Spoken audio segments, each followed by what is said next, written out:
ভোটের মুখে কেন্দ্রীয় এজেন্সির অতি সক্রিয়তা নিয়ে ফের রণংদেহী মেজাজে মমতা বন্দ্যোপাধ্যায়।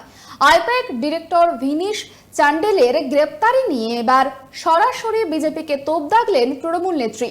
তিনি দাবি করেন বেছে বেছে তৃণমূলকে টার্গেট করা হচ্ছে।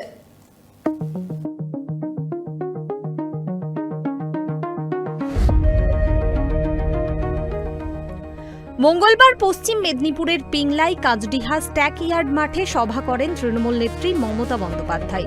সবং বিধানসভা কেন্দ্রে এবারও তৃণমূলের প্রার্থী মানস ভূঁইয়া এবং পিংলা বিধানসভা থেকে অজিত মাইতিকে প্রার্থী করেছে দল। দুজনের সমর্থনেই এদিন সভা করেন মমতা বন্দ্যোপাধ্যায়। সেই সভা থেকেই কেন্দ্রীয় এজেন্সির তৎপরতা নিয়ে সুর চড়ান তিনি। সোমবার রাতেই আইপ্যাক ডিরেক্টর ভিনেশ চান্ডেলকে গ্রেপ্তার করে এনফোর্সমেন্ট ডিরেক্টরেট। এরপরই পিংলার সভা থেকে বড় আশঙ্কা প্রকাশ করলেন মমতা বন্দ্যোপাধ্যায়। তার দাবি, আসন বেছে বেছে টার্গেট করা হচ্ছে তৃণমূলকে। তবে দুরন্ত খেলা খেলে বিজেপিকে এই ভোটে পগার পার করার চ্যালেঞ্জ ছুড়ে দেন মমতা বন্দ্যোপাধ্যায়। বড্ড বাড়াবাড়ি করছে বিজেপি বাংলা দখল করবার জন্য। এক তো এসআইআর এর নাম কেটেছে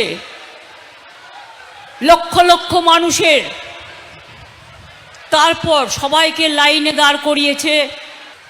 কারণ এই বিজেপির মতো এত নোংরা গেম আমি আর কাউকে কখনো খেলতে দেখিনি।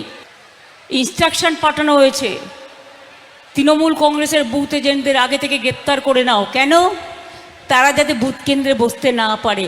আরে প্যারালাল মেশিনারি তৈরি রাখতে হবে। একজনকে অ্যারেস্ট করলে আর একজন মা বোনদের এজেন্ট থাকবে, লড়ে যাবে। এত সহজ নয় বাংলাকে কাবু করার। বার্নল রেখে দাও, বোরোলিন রেখে দাও, এই সমস্ত সার্কুলার ইউজ করা হয়েছে। আমি যখন বলছি তখন আমি দায়িত্ব নিয়ে সার্কুলারটা দেখেছি বলেই বলছি। কাদের এত ভয় দেখাচ্ছেন, কাদের এত চমকাচ্ছেন? হিম্মত থাকলে সরাসরি মানুষের সাথে লড়াই করুন। আইপ্যাক রাজ্যের শাসক দল তৃণমূল কংগ্রেসের রাজনৈতিক পরামর্শদাতা সংস্থা।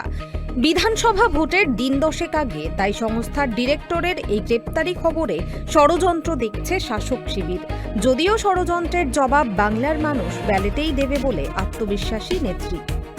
Bureau report, KTV Bangla.